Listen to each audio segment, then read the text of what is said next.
My home state, they take the 911 fees collected and they put it in the general fund. That doesn't do my state any good. My state has one PSAP. It is funded at whatever the state can minimally think that they can get away with, such that fire districts in my state, police departments in my state, are writing dispatches on paper as they get over a phone call. Next state over, and you'll see some information here, they are a true next-gen state. They're statewide. Every PSAP in the state, there's way too many of them, but there's 241 right now in one state. But every one of those PSAPs can handle and interact with all the other PSAPs because they have the next-gen foundation. They can transfer, if they get full, it can overflow. A lot of those issues, that's what next-gen allows. The old phone company system couldn't allow it and couldn't provide that data for that common situational awareness, that common command and control at higher levels to deal with incidents, right? So for schools, what does that matter? Well, you know, to a large degree, this is again data. All you're seeing here, I'll put it on Dan's product, I'll put it on product, it doesn't matter, it's data, right? So here's the school. Well, yeah, we need to be able to see inside the school, right? But it's not just the call takers that need that. It needs to be the dispatchers if they're a separate person. It needs to be the first responders on scene, the incident commander on scene. All those things need that information. They need to be able to hear the 911 call. The call taker hears it, but the incident commander on site being able to see, hey, at this school, there are currently 6 911 calls going on originating in that school that they could actually listen to what the call taker, because how hard is it for a call taker not only to be able to interact, but be able to convey all that information out? Next Gen 911 is that foundation that allows all this to be possible. It truly is just that basic an answer. And then things like to help out with centers, big centers, for an example for sure, is Next Gen 911, by the standards that are built there, us technologists gotta make it easy for people. But if you have one at a school around that, being able to draw that around it and have all those codes go to these specific call takers and pull that out of the mainstream flow while all the other calls are going somewhere else, that's Next Gen. That's not a technology. It's not like one of us came up with something new. That's standard built. That can be there. But if you don't have that, how do you respond? When you have in Washington, D.C. and the surrounding counties, how do you react to large events? Weather events. We'll go for something nicer than a school shooting. A weather event, right? How is it that you can see the response to it because it's coordinated? Well, again, you need to have that foundation. Next Gen 911 is that foundation. That's the importance of getting it in everywhere in the nation.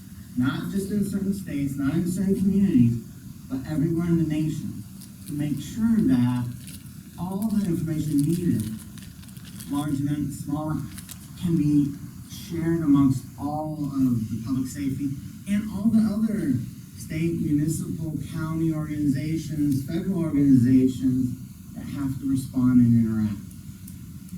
I mean, Hurricane Katrina, what was that? That was a informational nightmare to get all the agencies to interact. And there's plenty of instances everywhere. But schools, highly important to be able to get up. We can all create and need stuff, we can see stuff inside, but people understand when they see that, right? A call taker can understand how to look at that. I'll give Steve Jobs credit. By building the iPhone, everybody now knows how to read a map, where the AAA TripTik, only about 1% of the population in the country could read a map. Now everybody can read a map. Nowadays, of course, you just use like Lyft, and you don't even have to read the map. It tells you what everything is. But that's the importance of connection. That's the foundation. All right, so speaking of maps. Yep. So it's not a school event, but it's still an event. This hopefully will not happen to anyone else, but I bet it did. But this is July 4th, 2020. a lot of civil protests, a lot of events, a riot, all that stuff happened before this day. But in Boston, Massachusetts, on that day, because of all those circumstances, the governor of the state and the mayor of Boston told everybody, I think everybody listened more to the mayor, by the way, told everybody, if you hear a firework, call 911. Now, fireworks are illegal in Massachusetts, completely and utterly. That doesn't mean that anybody actually doesn't take it. And no, you're not saying law enforcement to go arrest and charge with misdemeanors millions of people in the state that are going fireworks. But that's what they said. And what you're going to see here, if you start, this is the actual data, and you'll see the dots and the bigger circles with the number of calls. This is ramping up that evening of how many calls were coming into Boston. And truly, Boston Police's question to us was, hey, was there a actual event, right? Because all that social unrest, did somebody try to really overload them? Because they did get overloaded. And Massachusetts has a wonderful system that because they're all next gen, they have Boston Police primary. If it's a wireline, fire takes it if Boston Police is full. Boston Fire is full, it goes to a state PSAP. If it's wireless, it goes to another state PSAP or another state PSAP. So they have a great system because of NextGen to share that environment, right? To share that load, to help with the large influx centers. Boston obviously being the biggest center in the state, like a lot of other places, there's always one, but how do you get that load out? But even with all that, the amount of calls that came in was just utterly overwhelming. By midnight, Boston PD had 2,500 abandoned calls that they couldn't answer, and because they were on calls, still, they couldn't call back. Now, NextGen allowed for a lot of things to happen, and even here, when you're seeing the data, right, you see all the communities around it, you don't see any of those stuff. No mayors else went out and said, hey, firework, call 911. So, you could say the mayor was doing a denial of a service attack on the 911 center. I wouldn't say it. Oh, wait a minute. But that's, I mean, for a center and the people in that center, that was just emotionally grueling, right? So NextGen allows a lot of things to happen. Seeing this data like this helps because this also tells Boston Police, no, there was not a concerted effort by an organization to overrun the 911 center. That was good news, right? And I was glad to be able to provide that good news. The bad news is they still got overrun. And luckily, all these calls went to other centers. They helped out. So everybody got addressed. But if you had that in the old system that Ma Bell put in, that would not work at all. That center is just overloaded. The good thing in the old system is Ma Bell only put so many trunks in. The center never got overrun because the callers never got to the center. NextGen, they get to the center. Now we know what it is. And Boston Police, Boston Fire, Boston EMS, the state, everybody got together after this event and figured out what are the other things we can do to make this better, right? Besides, don't announce to call 911 if there's a firework on the 4th of July. But that's what this is, and that's what this thing is. Again, you're seeing a map. It doesn't matter which map it is. It doesn't matter. What matters here is in NextGen, you get the information. Every dot there represents a call or a number of calls, where it was located at, and see if there was a center. If it was a strategic attack or a tactical attack, it would be glommed all together, right? That would help a center know, hey, I'm having a problem, and it's because I'm getting all these calls from this area, and they're not good calls, they're bad calls, they're not actual incidents. Let's draw a circle around that, shoot it to these 5 people while the rest of the center deals with, because Boston had 2 stabbings and a shooting that night too. Because, you know, it's a party. And that's still calls they need to see, but they were overloaded so much, it's just more luck that they got to respond to those. Because NextGen allowed those other centers to help out, they did respond.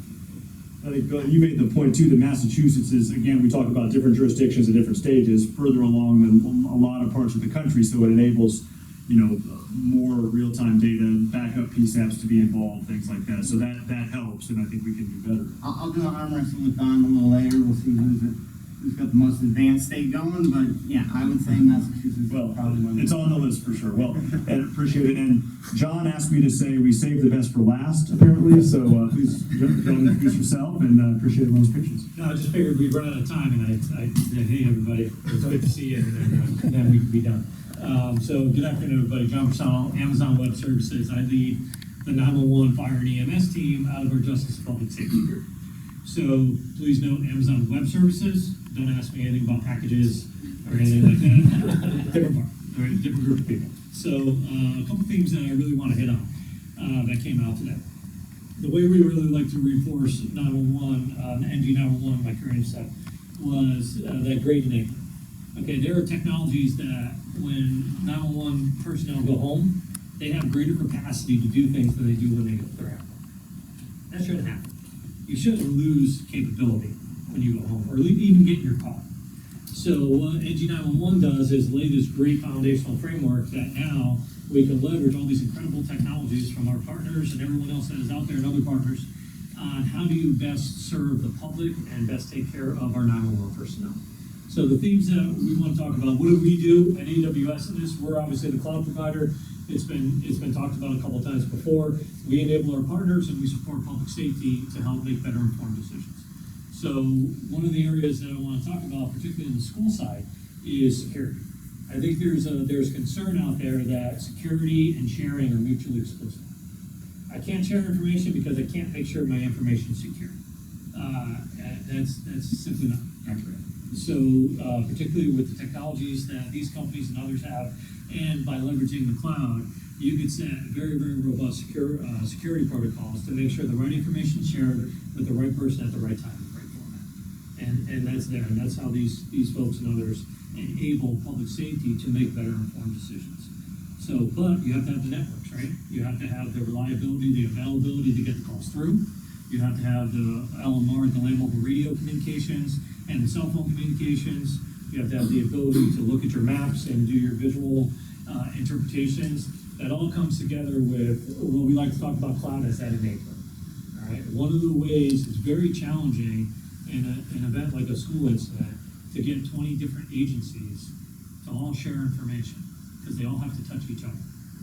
So what we're looking at, can we create this neutral mechanism where everyone's talking to a bucket, and then we can pull the right information based upon the right security protocols, all right, and the right need to know and the right information, and say, hey, this is what you need, this is where it is, I'm more than willing to share it because it's important for this incident, and then if that incident goes away, you can stop sharing.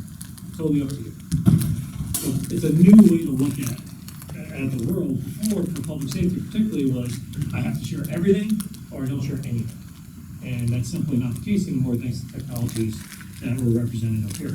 So when we talk about interoperability, we're really looking at how do we think of new and novel ways to share information without having to integrate every single system within our 911 centers to each other. Is there a better way to do that? And we think of this. Also, technology as an enabler, most importantly, in my opinion, is for the people. It's for the 911 people. So how do we leverage new technologies to look at the mental health of our 911 professionals? We can use different technologies to gauge the sentiment of somebody on a customer service call. But we're not using similar technologies to make sure 911 personnel who just got four horrible calls in a row is flagged to say, hey, John, maybe we need a break. Maybe we need to take you over. Technology exists. It's already there. How do we take these technologies and apply them to ensure the mental health and stability of our most precious resources, which is our 911 folks?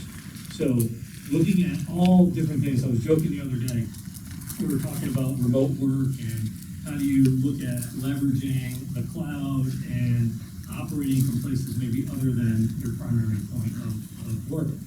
So I was joking, I was like, my neighbor's son, I have daughters, and I have a son, he plays video games. He plays video games in real time with people all over the world. Literally all over the world. and they're sharing information as if they're in the same exact room at the same exact time. And it works.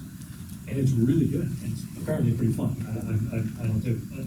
So why aren't we leveraging those kind of technologies and the incredible things that are being developed by partners and by other entities to say, we need to rethink how we do this, but we can't do that without Next Generation 911. If Next Generation 911 is not there, we don't have the trons, we don't have the data that everyone keeps talking about to put together in these neutral networks, in these neutral areas, in order to say, I'm gonna share.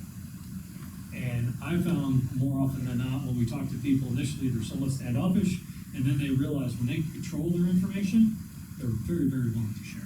NG911 brings that together and allows people to operate on a level that we could never, ever have dreamed of before. So I think that hopefully, and obviously you've all talked about the money, it's cost money. So having the funding there to support the development of the networks, to support the development of NG911, and to allow for the interoperability that is certainly available today and doable, hands down, it is doable. We're really excited to be a part of that and have partners such as these up here, and to be able to support our public safety entities. We're really driving innovation and saying, hey, why aren't we doing this? My car is smarter, has more technology than some 911 centers. That's not right. That is not right. And lastly, how do we think about reshaping the ecosystem? Before, we had to have a very linear 911 process. Call comes in, call is answered, call is tapped into a computer-aided dispatch, call is dispatched, responder responds, something happens, somebody goes to jail, somebody goes to the hospital, etc. Now, what NG911 allows us to do is take that initial information from the call, and now we can say, hey, you know what, fire, heads up, this is happening. So before that whole process has to go through, or informing other entities of incidents. That 1 minute I think you talked about, right, on medical, you know, get the fire truck, get the garage open 30 seconds away. Nobody's told you to go anywhere. They just told you this is coming.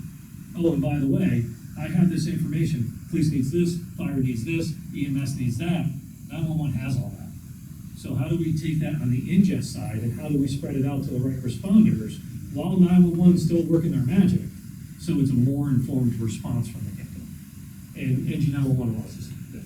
And we just can't do it right now with the current technology that we have.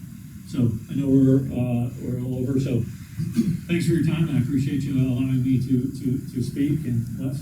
Well, I appreciate it, and thanks to all the panelists. As a reminder, the Institute is here as a resource. If you have questions, please let us know. And if you had training and funding on your bingo card, congratulations, you won. But yeah, bingo, grab some lunch, and appreciate everybody being here. Thanks.